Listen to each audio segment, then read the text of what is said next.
Colosenses capítulo 1, versículo 13 al 22, será nuestro texto base para esta enseñanza.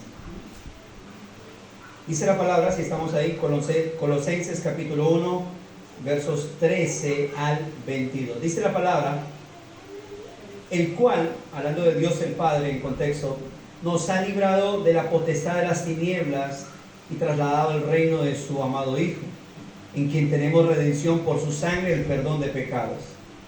Él es la imagen del Dios invisible, hablando de Cristo, el primogénito de toda creación, porque en Él fueron creadas todas las cosas, las que hay en los cielos y las que hay en la tierra, visibles e invisibles, sean tronos, sean dominios, sean principados, sean potestades.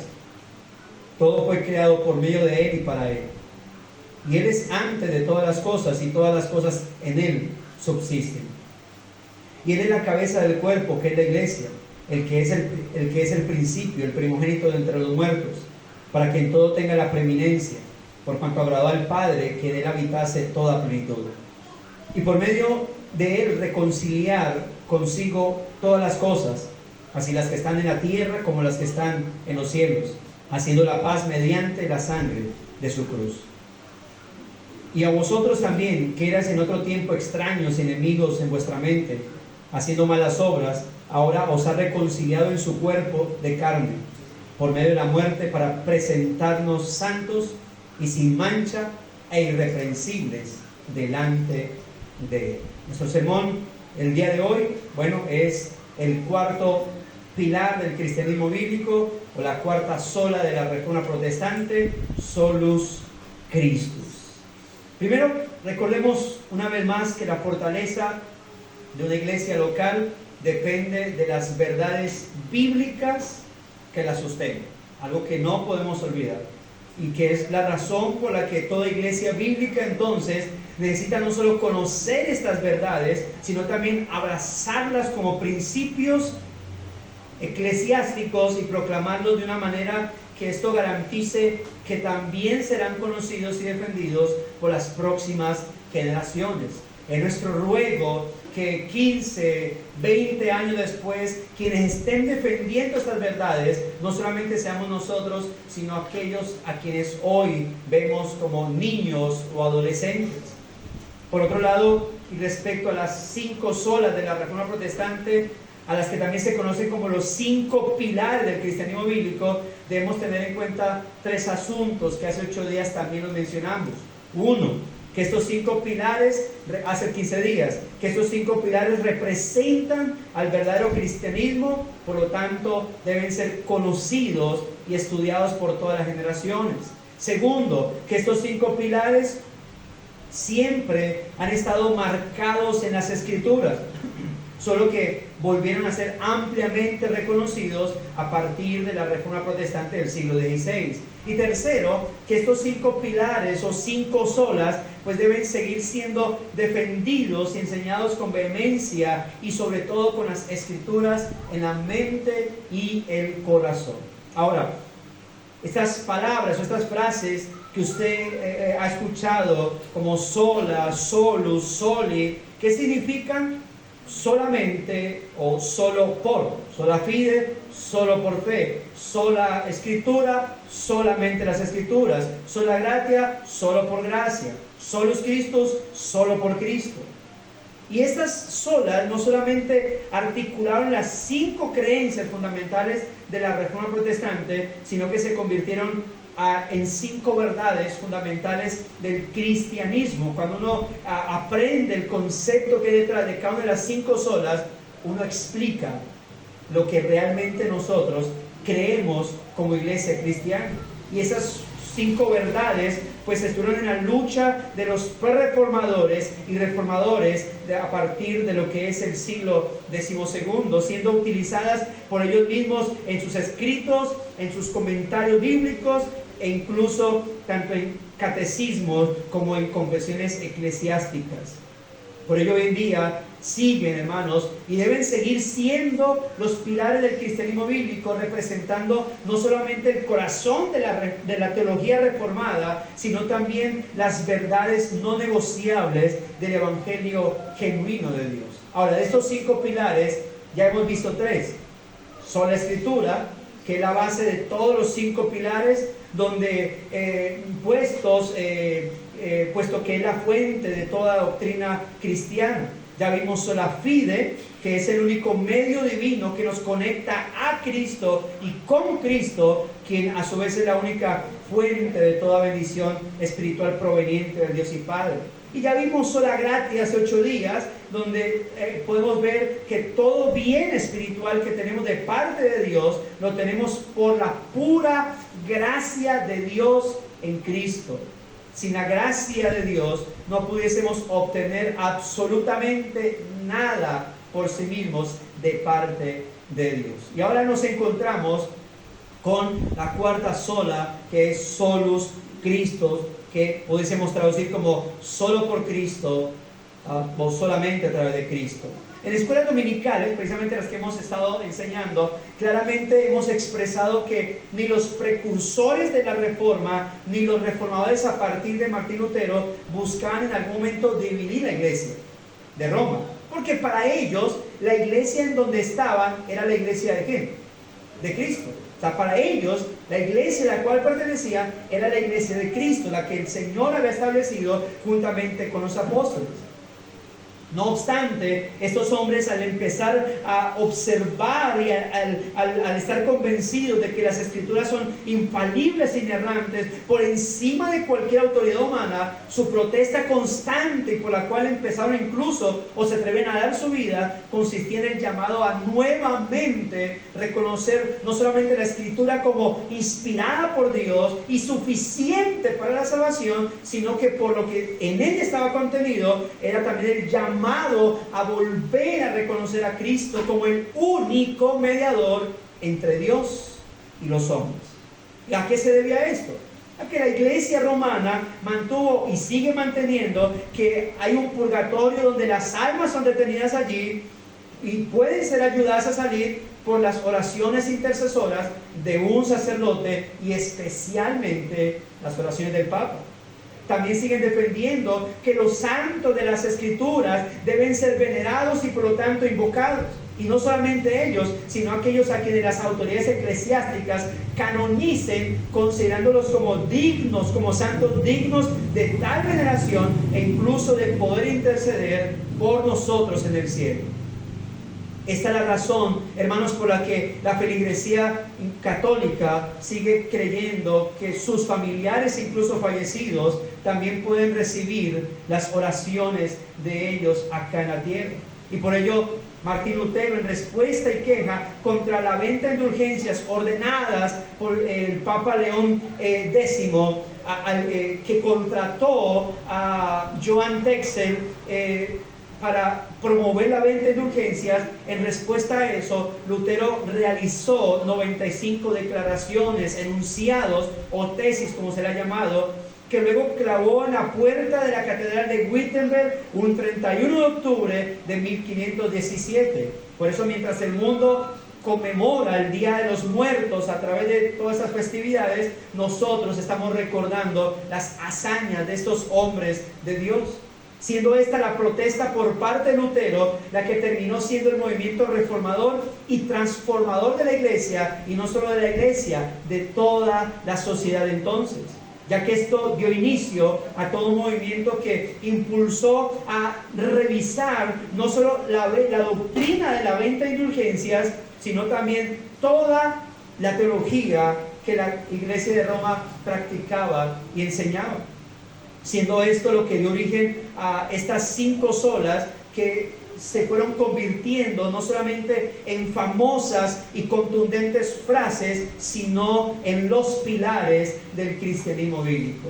Por eso traigo un texto como esto, de los muchos que pudiésemos traer para hablar de esta cuarta sola de la Reforma Protestante.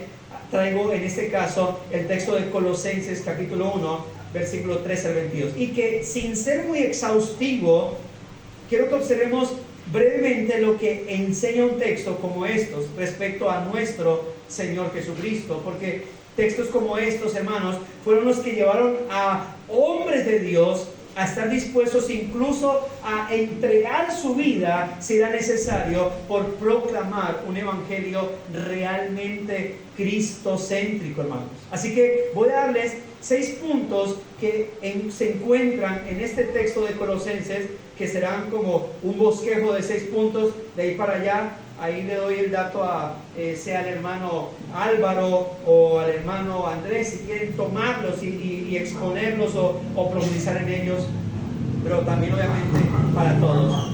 ¿Qué es lo primero o qué es lo que podemos ver en textos como esto?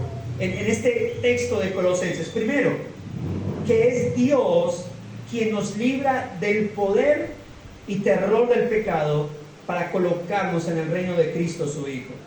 Uno, que es Dios quien nos libra del poder y terror del pecado para colocarnos en el reino de Jesucristo su Hijo. El versículo 13 dice, el cual, hablando del Dios y Padre, nos ha librado de la potestad de las tinieblas y trasladado al reino de su amado Hijo. Cristo mismo dice en Juan 6 que ninguno puede ir a Él si no es llevado por el Padre. ¿Y a quién utiliza el Padre para llevarnos a Cristo? A su Santo Espíritu. Solo Dios es quien nos libra del poder y terror del pecado para colocarnos en el reino de Jesucristo su Hijo. Segundo punto que nos enseña este texto respecto a Cristo, que es en Cristo en quien tenemos redención, es decir, libertad de las consecuencias del pecado y por lo tanto el perdón de Dios. 2, que es en Cristo en quien tenemos redención, es decir, libertad de las consecuencias del pecado y por lo tanto el perdón de Dios. Dice el versículo 14, en quien tenemos redención, hablando de Cristo, por su sangre, el perdón de pecados. Tercer asunto que nos enseña, tercera verdad absoluta que nos enseña este texto. Tercero, que Cristo, hermanos, Cristo, al ser la imagen del Dios y Padre, tiene la supremacía sobre la tierra y todo lo creado. Que Cristo, al ser la imagen del Dios y Padre, tiene la supremacía sobre la tierra y todo lo creado. Versículos 15 al 17 dicen, Él es la imagen del Dios invisible, hablando de Cristo, el primogénito de toda creación. Aquí quiero clarificar algo, porque doctrinas como los testigos de Jehová, eso es parte del arrianismo y otras, enseñan que este texto, esta parte cuando dice el primogénito de toda creación, enseña que Cristo es el primer ser creado sobre todo.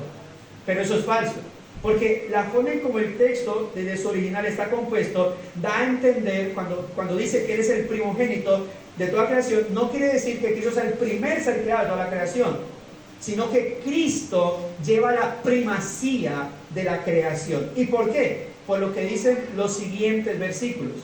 Porque en Él fueron creadas todas las cosas, las que hay en los cielos y las que hay en la tierra, visibles e invisibles, sean tronos, sean dominios, sean principados, sean potestades. Todo fue creado por medio de Él y para Él. Y Él es antes de todas las cosas, hablando de la preexistencia de Cristo, y todas las cosas en Él subsisten. Por eso lo que quiere decir es, Él es la imagen del Dios invisible, quien lleva la primacía sobre toda la creación.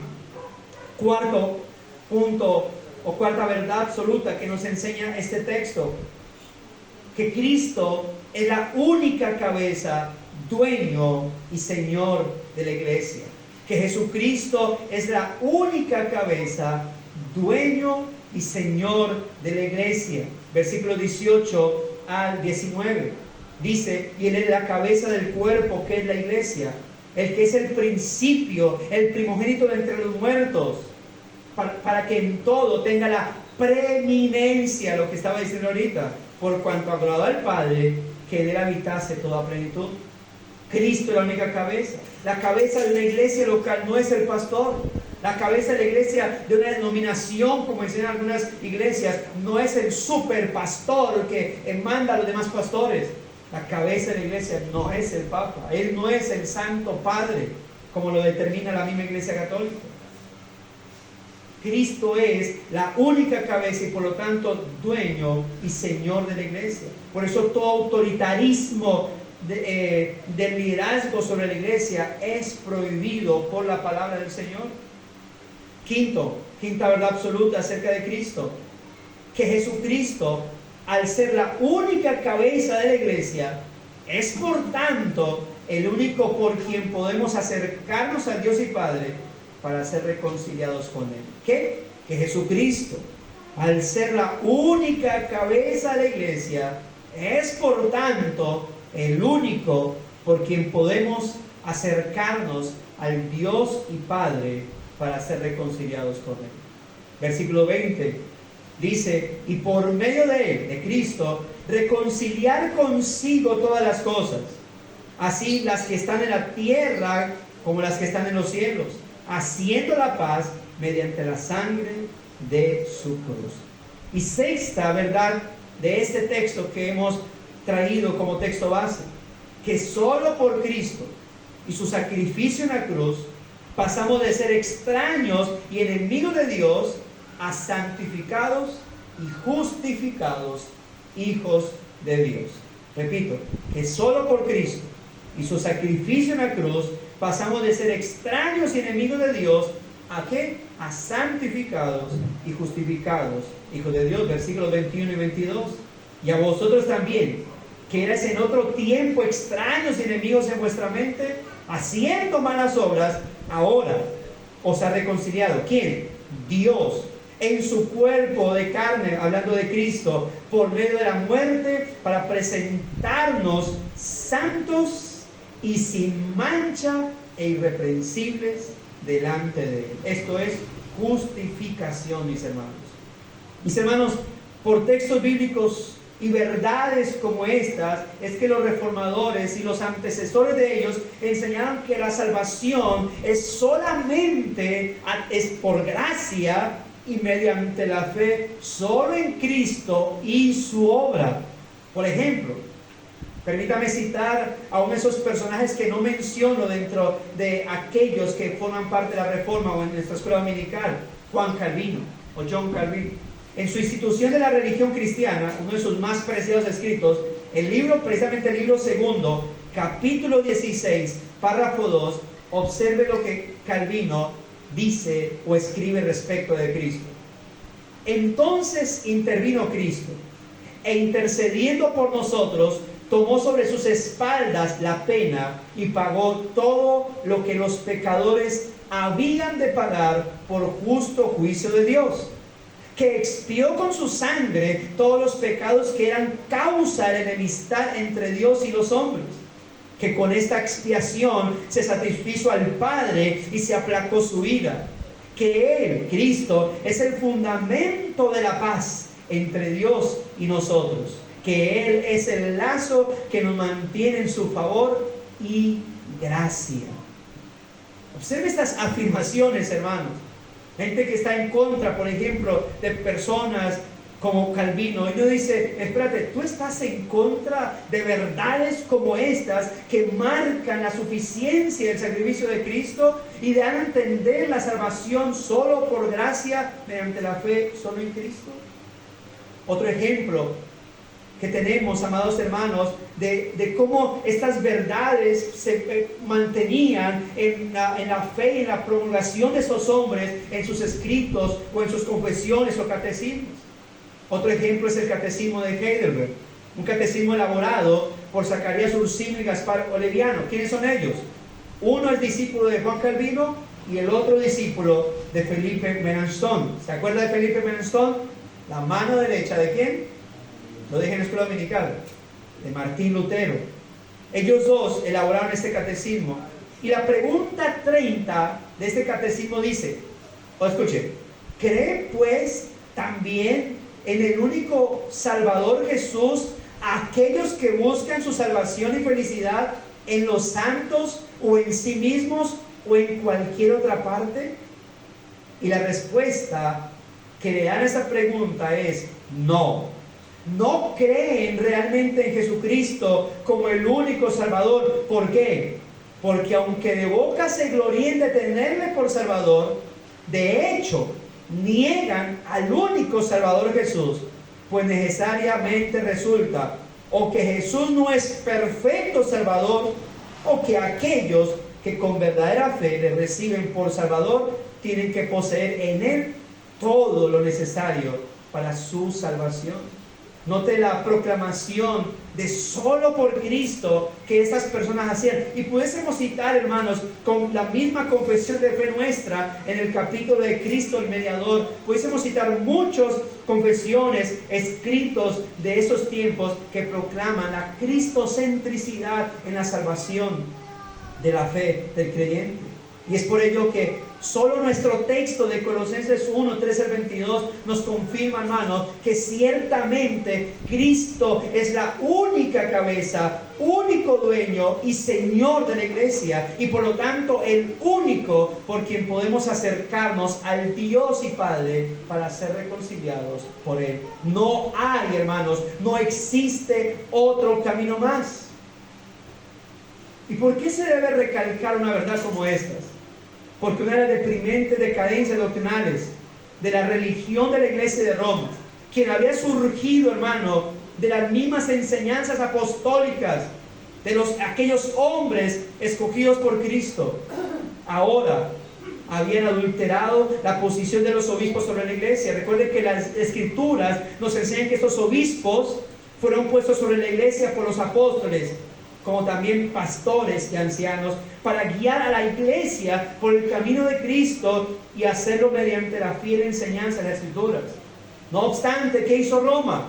La iglesia de Roma comenzó a establecer jerarquías espirituales y convirtió a estos obispos en supuestos vicarios o representantes de Cristo en la tierra, llamados a partir del siglo IV pontifex, es decir, puentes. Y luego también empezaron a ser llamados pontifex maximus, es decir, sumos pontífices, máximos puentes. Y luego, como ya lo hemos mencionado, Roma termina atribuyéndose una autoridad especial de tal manera que ignora o que se centra en ella y determina que los obispos de la iglesia de Roma es quienes exclusivamente terminarían tomando este título, pontifex máximos o sumos pontífices, y supuestamente dando a entender que ellos ahora eran los puentes exclusivos entre Dios y los hombres en la tierra, y solamente por medio de ellos se podía acceder a Cristo y obtener sus beneficios espirituales, como el perdón de sus pecados, como las bendiciones sacerdotales. Y ya, como lo hemos dicho, más adelante en el siglo IX, estos hombres reciben el título oficial de papa, que se dice que en el latín clásico significa tutor o padre, aunque se cree que este título de papa posiblemente también sea un acrónimo del latín Petri Apostoli Potestatem Accipiens. ¿Alguno con algún traductor? ¿Qué significa? El que sucede al apóstol Pedro. Eso, entonces, se crea que era esto, ¿no? Petri, la P de Petri, la A de apóstoli, la otra P de potestatem y la otra A de accipient, es decir, el que sucede al apóstol Pedro. Y tiene mucho, los dos puntos cuadran por el hecho de que él es llamado el Santo Padre, y por otro lado, pues que es considerado el sucesor del apóstol Pedro, uno de los sucesores. Por lo tanto, sea que el Papa signifique padre o tutor, lo llaman Santo Padre. O sea que Papa sea el acrónimo del que sucede al apóstol Pedro, también, porque así como lo tienen. Y es por esto que surge esa tesis de todas, la número 82 de Martín Lutero, contra exclusivamente la venta de indulgencias y la supuesta autoría que tenía el Papa de sacar a las almas del purgatorio. Note lo que dice esta tesis número 82. Preguntas tales como: ¿por qué el Papa no vacía el purgatorio por amor santo y por la terrible necesidad de las almas que están allí? si redime un infinito número de almas por causa del miserable dinero que obtiene para construir iglesias, la primera razón sería más justa y la segunda muy trivial. Y aunque el enunciado de Lutero es realmente letal, porque está confrontando la autoridad del Papa, él dice que puede sacar a las almas del purgatorio, que lo haga gratuito, no por el miserable dinero. Eso sería una razón justa. Pero Lutero obviamente está siendo sarcástico en su tesis con respecto a esa autoridad papal. Por eso es letal. Sin embargo, aunque ese enunciado fue fuerte y letal, las escrituras son suficientes, hermano, para entender que Cristo es nuestro único sumo sacerdote y por ende nuestro único sumo pontífice, o como lo llamarían ellos, Cristo es nuestro único pontifex maximus.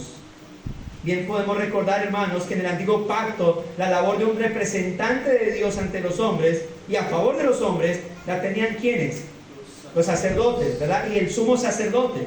Recordando también que esta labor solo la tenía la tribu Leví y en especial la línea familiar de Aarón. Sin embargo, cuando Cristo ya es encarnado, viene a la tierra, aunque no era la línea familiar de Aarón, no era de la tribu Leví, recibe de parte de Dios mismo esta labor sumo sacerdotal, dándole fin a la labor sacerdotal de Aarón y quedando él como el único y eterno gran sumo sacerdote. Y permítame mencionarle algunas frases de algunos textos de la carta a los Hebreos. Voy a mencionar solamente el texto por si quiere apuntarlos para que luego usted los pueda estudiar a profundidad. Hebreos 2:17, observe lo que dice. Hebreos 2:17, misericordioso y fiel sumo sacerdote en lo que a Dios se refiere para expiar los pecados del pueblo. Hebreos 3:1, apóstol y sumo sacerdote de nuestra profesión, Cristo Jesús. Hebreos 4:14, por tanto, teniendo un gran sumo sacerdote que traspasó los cielos, Jesús, el Hijo de Dios, retengamos nuestra profesión. Hebreos 5:10, y fue declarado por Dios sumo sacerdote, hablando de Cristo, según el orden de Melquisedec. Hebreos 7:26, porque tal sumo sacerdote nos convenía, santo, inocente, sin mancha, apartado de los pecadores y hecho más sublime que los cielos, hablando de Cristo el Señor. Hebreos 10:21-22, y teniendo un gran sacerdote sobre la casa de Dios, acerquémonos con corazón sincero, en plena certidumbre de fe, purificados los corazones de mala conciencia y lavados los cuerpos con agua pura. Y aprovecho para recomendarle una buena lectura, no solo de la carta a los Hebreos total, sino de los capítulos 5 y 7 de la carta a los Hebreos, donde podrá encontrar una buena explicación, profunda explicación de lo que es el sacerdocio de Cristo. Mis hermanos, es por esto que este cuarto pilar de la Reforma Protestante, titulado Solus Christus, está en contra de todo tipo de incoherencias doctrinales que por siglos sostenía y lamentablemente sigue sosteniendo la Iglesia de Roma. Por ello en nuestro texto base claramente que vemos, sino que solo por Cristo y su sacrificio en la cruz pasamos de ser extraños y enemigos de Dios a santificados y justificados hijos de Dios. Y esto obviamente por esa regeneración que el Señor causa en nuestra vida, mis hermanos. Porque ¿cómo nos vemos nosotros antes de Cristo? La gente no se considera enemigo de Dios. Bueno, a menos que sea consciente de su propia maldad y diga, no, yo sí me voy para el infierno. O esta mañana un joven que lleva a una anciana, a su abuelita, la lleva a la iglesia, y él fue criado, él iba a la iglesia desde pequeño. Esta mañana encontré que estaba hablando con un señor que está llegando nuevo, le decía, yo no voy a eso porque al final yo me voy para el infierno y todos nos vamos para el infierno, porque todos somos malos. A salir en ese momento le dije, no, todos no, tú sí, si no crees en Cristo, pero mientras quedamos en Cristo, vamos para el cielo. No, y salió en su monte diciendo, nos vamos todos. ¿Ve? Pero otros confiados en sus obras dicen, no, yo me voy para el cielo. Y si creen en el catolicismo, dice, bueno, yo me quedé ahí en el purgatorio y esperando pues que me saquen mi alma de pena y me lleven a descansar. Sin embargo, por verdades bíblicas como estas, de que solo por Cristo y su sacrificio en la cruz pasamos de ser extraños y enemigos de Dios a santificados y justificados hijos de Dios, hermanos, por verdades como estas, es que la fe de los reformadores y sus antecesores fue movida a protestar contra las incoherencias doctrinales del catolicismo romano, estremeciendo esto a todo cristiano a través de la historia del hombre en la iglesia. Y es por esto, hermanos, que debemos tener muy en cuenta lo que dice la sola Escritura con respecto a quién es el único y verdadero Pontifex Maximus o Sumo Pontífice. Esto es, ¿quién? Cristo nuestro Señor, nuestro único y gran y eterno Sumo Sacerdote. Ahora, esto nos lleva a un siguiente punto, y es el Solus Christus y la Iglesia Evangélica de hoy en día. El Solus Christus y la Iglesia Evangélica de hoy en día. Todas las religiones, hermanos, descansan en un hombre, mentor o fundador.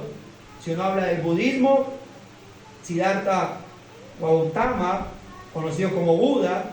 Si se habla del Islam, se habla de Mahoma. Si se habla del confucianismo, de Confucio. Se habla del catolicismo, de sus papas y cleros. Si se habla del adventismo, de Elena G. de White. Si se habla de los testigos de Jehová, Carlos de Russell, y más atrás, Arrio. Si se habla del mormonismo, se habla de José Smith.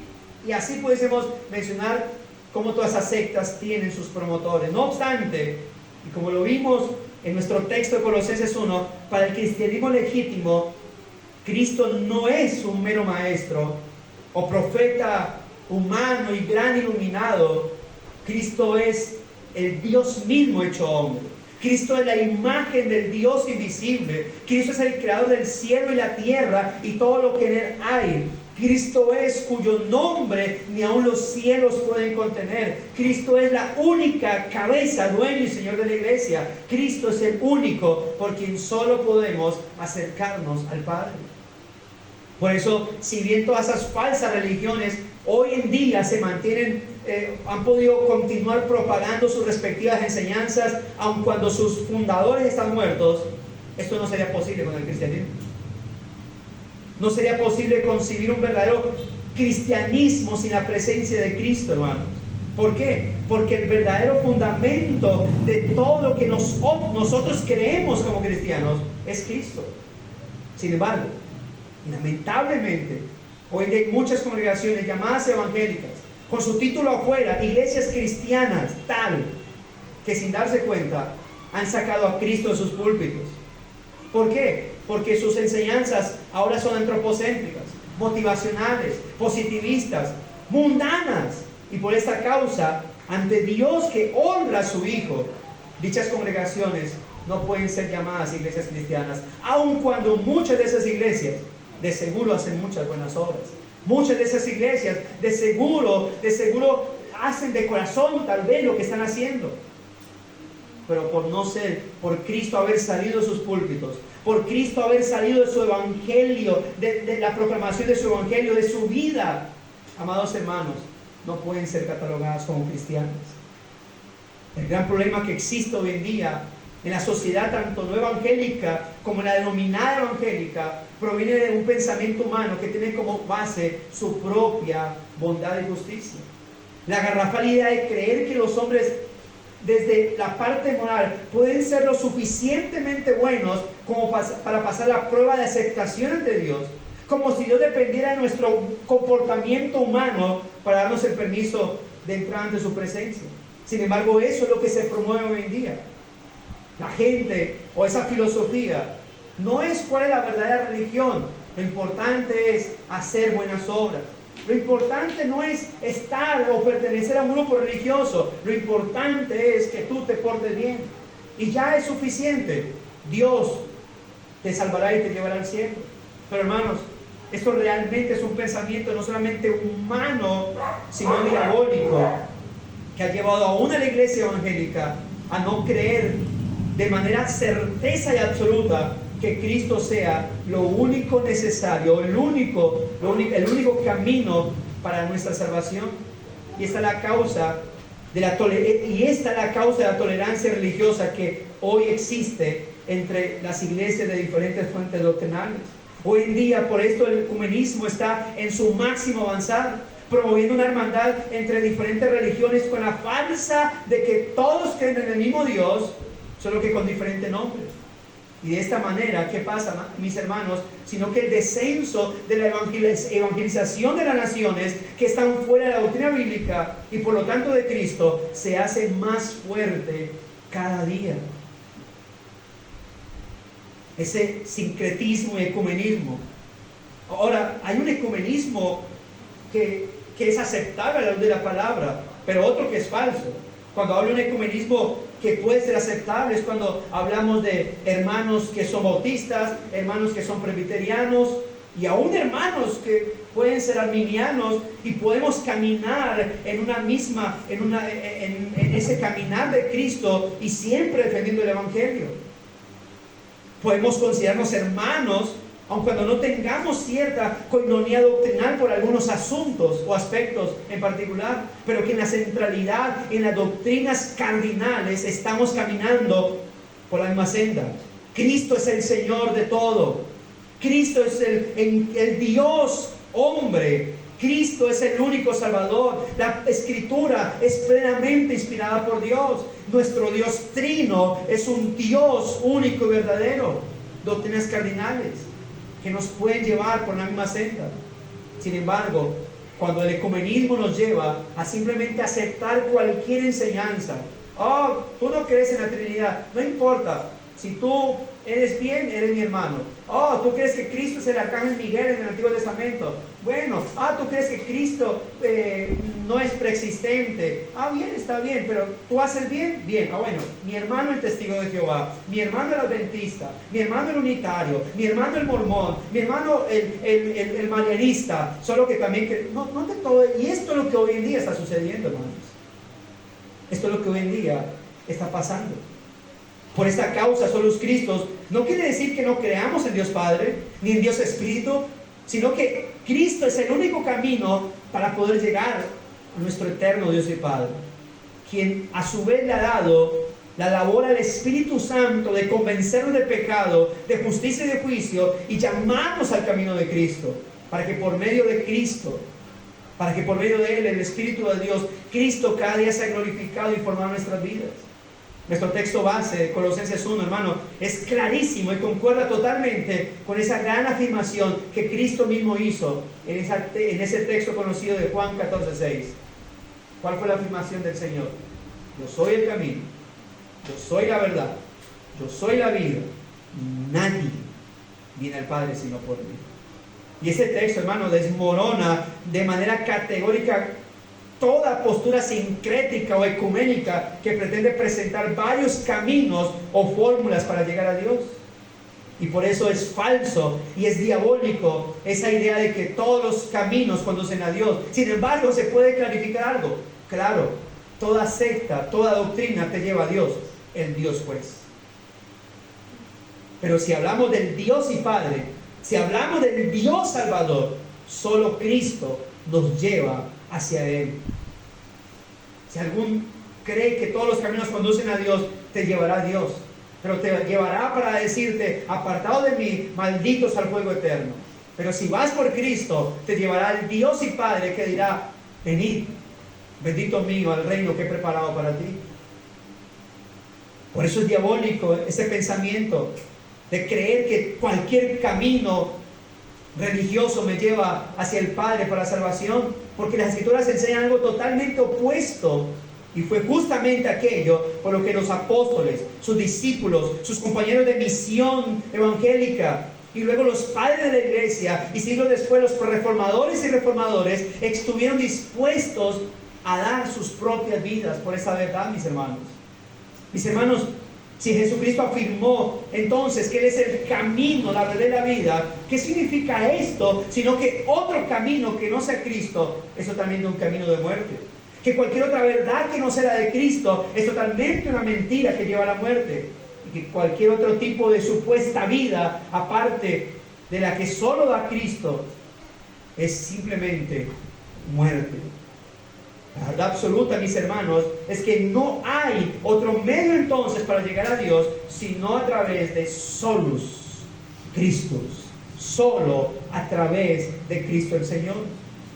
Todo esto nos deja por entendido entonces que ciertamente solo Cristo es un pilar del cristianismo bíblico, porque nos expresa no solamente por medio de la vida perfecta de Cristo y su obra expiatoria en la cruz, que en ella tenemos redención y eterna salvación.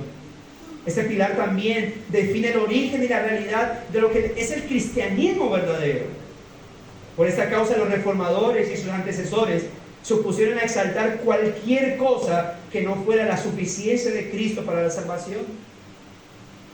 Hermanos, ninguna institución, ningún individuo puede ni debe ser motivo de absoluta confianza sino Cristo. Ningún proyecto o necesidad debe competir por el lugar primario de Cristo en la iglesia. Ninguna filosofía, ninguna doctrina o argumento debe ser predicado en la iglesia que no exalte a Cristo y su obra en la cruz del Calvario por el pecado de los hombres como la única manera para ser salvos. Nuestra fe es en Cristo, no en nuestras oraciones, no en mi fe o superfe, no es en la iglesia.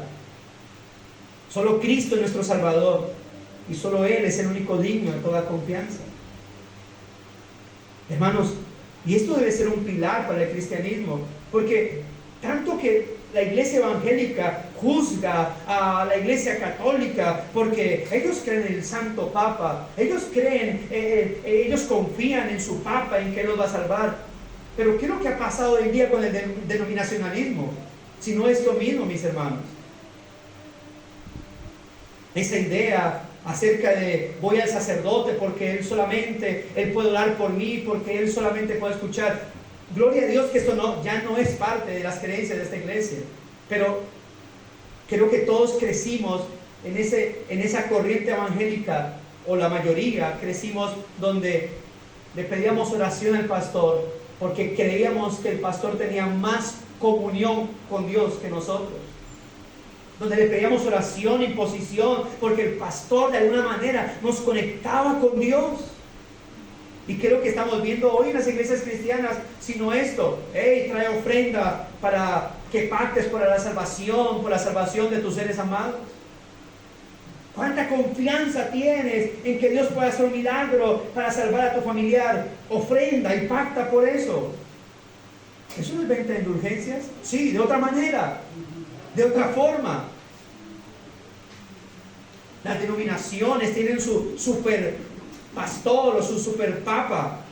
¿Qué pasa cuando el papa va a una nación y a un pueblo en particular? El montón de personas. Hay denominaciones acá. Bethesda tiene su super papa. Manantial de Vida tiene su super papa. ¿Y qué pasa cuando esas denominaciones, por no mencionar muchas, dicen: hey, el gran viene a la iglesia tal? ¡Bah! Hey, viene el apóstol a tal ciudad. ¡Bah!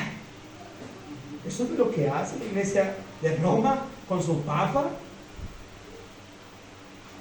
Note entonces por qué la necesidad de que esta sola siga siendo proclamada, siga siendo usada para la defensa de un cristianismo genuino y verdadero. Como se decía, o como se ha dicho, las 5 solas de la Reforma fueron para establecer la base y el sistema doctrinal para hacer distinción de la iglesia entre la iglesia católica y la iglesia bíblica, que si fue llevada a la Reforma. Hoy en día ya no hay que hacer distinción entre cristianos y católicos, eso ya está marcado. Hoy en día hay que hacer distinción entre evangélicos bíblicos y evangélicos antropocéntricos. Un muchacho decía: a mí ni me gusta presentarme como evangélico, porque inmediatamente usted dice soy evangélico, te relacionan con todas esas iglesias. A mí me gusta decir yo soy bautista reformado, porque por lo menos la gente dice: ¿y eso qué es? Y puedo explicarles el evangelio verdadero. Si le digo soy evangélico, dicen: ah, bueno, qué chévere, yo a veces voy a una iglesia también. Y es normal, no hay distinción hoy en día. Y para muchos, ir a testigos de Jehová, adventistas, unitarios, mormones, es como ir a una iglesia de estas. Para muchos, ir a esta es lo mismo, por su secretismo, por su ecumenismo. Cuando uno dice, yo soy bautista reformado, ¿qué? Algunos me dicen, ¿adventista? Digo, no, bautista, no adventista, bautista. ¿Por qué? ¿Qué es eso? Ok. Como dice papá, como verdolaga en playa me la riego, hermano. Explicando un evangelio genuino. Y le digo, no, y creemos históricamente en las 5 solas. ¿Las qué? Como verdolaga en playa. Ya es suficiente para explicar un evangelio genuino. Y para que entiendan que no somos como la mayoría de iglesias evangélicas. Textos como estos, hermanos, como nuestro texto base, como 1 Timoteo 2:5, como Juan 14:6 y otros que pudiésemos mencionar, son textos electos que fueron parte de los cimientos que sostenían a aquellos hermanos fieles y amantes de la palabra de Dios en medio de tiempos de tanto oscurantismo. Y lo debe seguir siendo para nuestros días, para constantemente, hermano, proclamar que la salvación descansa única y exclusivamente en Cristo y su obra sacrificial, y no en la obra de ningún hombre. Una idea, hermano, que evidentemente no es muy popular y tampoco difícil de ser aceptada. ¿Qué podemos concluir con esto, hermano? Uno, que la reforma fue una revolución indudablemente contra la fe en la humanidad.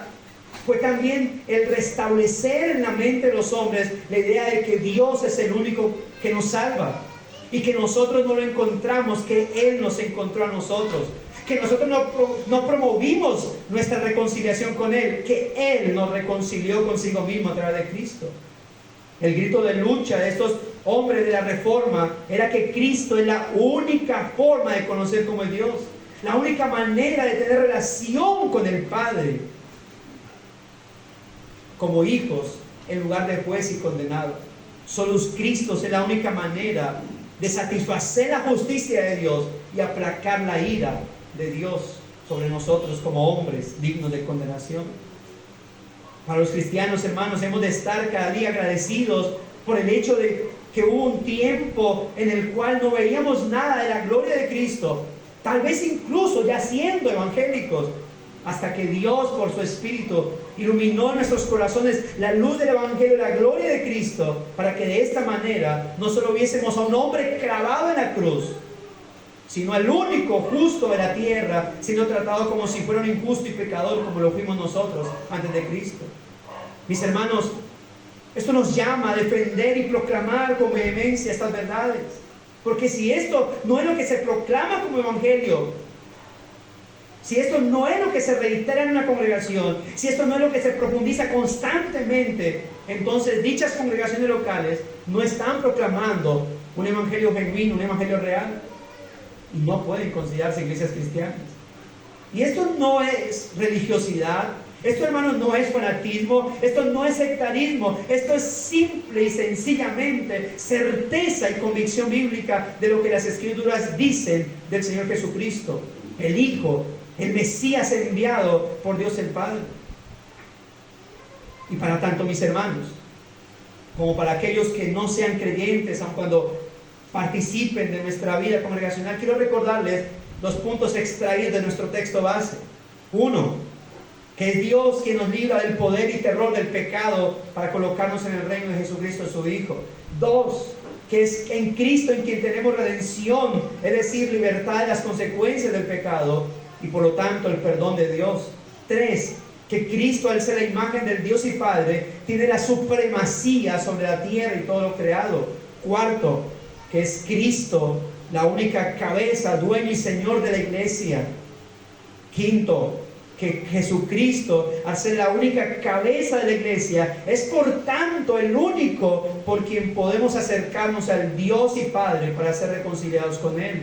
Y 6, que solo por Cristo y su sacrificio en la cruz pasamos de ser extraños y enemigos de Dios a santificados y justificados hijos de Dios. Para estos mismos amigos no creyentes, o si alguien no es creyente, permítame recordar esta verdad, y es que solo Cristo nos plantea la única ruta al Padre y el único acceso a la salvación que es eterna. Es solo por Cristo, es solamente Cristo, la verdad irrefutable a la luz de las Santas Escrituras, que derriba toda altivez de espíritu, todo relativismo de la mente de los hombres, y que insisten en presentar méritos, obras humanas, obras buenas ante el trono de la justicia de Dios, las cuales al final son trapos de inmundicia. Mis amigos y aún mis hermanos, solo Cristo es el único camino al Padre.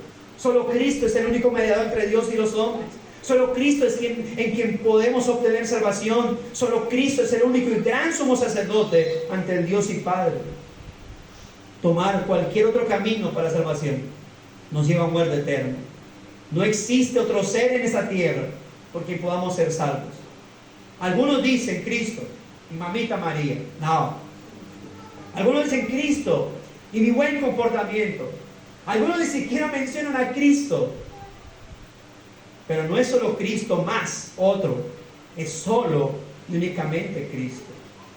Nuestra opción es creer. Mi amigo, tu opción es creer en lo que dicen las Escrituras, o intentar mirar si hay otras opciones. El problema es que si tú intentas mirar si hay otras opciones de salvación, cuando te mueras, te estrellarás con una verdad irreversible, con una consecuencia irreversible a causa de tu incredulidad. Te das cuenta que esa otra forma de salvación no servía, y por lo tanto el castigo tuyo será eterno. El llamado es ir a Cristo y rendirse a sus pies y suplicar por la salvación de su alma. El llamado para nosotros como creyentes es permanecer ahí, a los pies del Señor, dando gracias por la salvación de nuestra alma. Y para todos, quiero cerrar con dos textos más que resaltan la contundencia de esta cuarta sola, este cuarto pilar del cristianismo bíblico: solo Cristo. Juan capítulo 3, verso 18. Juan capítulo 3, solamente quiero leerlos y ya. Juan capítulo 3, versículo 18.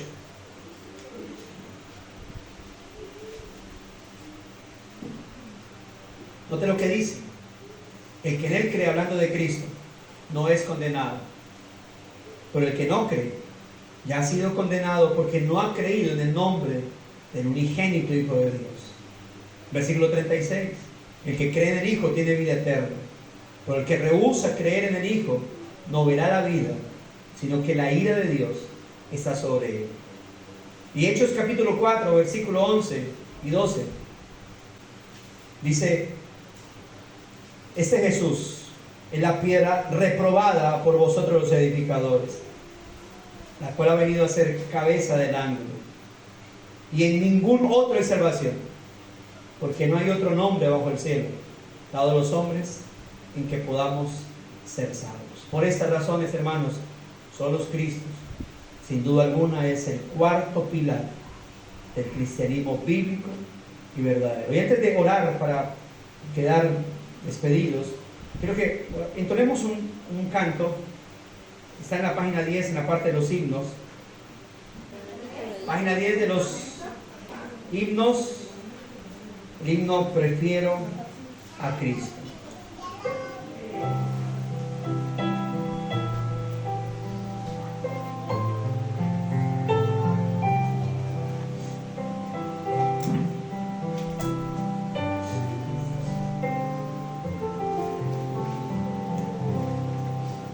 Mejor es mi Cristo que un oro mortal, ser suyo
agradecemos, Dios, que en tu gracia y misericordia nos hayas concedido abrir nuestros ojos y mostrarnos a Cristo como el único y suficiente Salvador de nuestras vidas.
Así es, Señor, te agradecemos por tu palabra. Te rogamos que verdades como estas y las que entonamos, Señor, cada día afiancen nuestro caminar en ti, oh Dios. Ayúdanos, Señor, a ser esos portavoces, esos embajadores correctos de tus verdades, Señor. A ser aquellos que llevan el ministerio de la reconciliación, donde proclaman a Cristo como el único y suficiente Salvador, como el único camino que nos lleva al Padre, como el único camino, la única verdad y la única vida que nos puede llevar a la eterna salvación, esa eterna comunión con nuestro Padre. Esas verdades sean proclamadas y defendidas, y cada vez, Señor, sean marcadas en la mente y en el corazón de mis hermanos, Señor, y poco a poco sean marcadas y grabadas en la mente de nuestros niños, de nuestros adolescentes y jóvenes, Señor. Muchas gracias por ese tiempo que hemos tenido delante de ti, oh Dios. Todo el honor y la gloria sea para ti, por Cristo nuestro Señor y Salvador, por quien hoy hemos estado reunidos, Dios. Permita a mis hermanos volver a sus casas en paz, en bendición, para que puedan terminar de entregar este día en sus manos, Señor, para gloria y honra de tu nombre. Te agradecemos por Cristo, el Señor y Salvador. Amén y amén.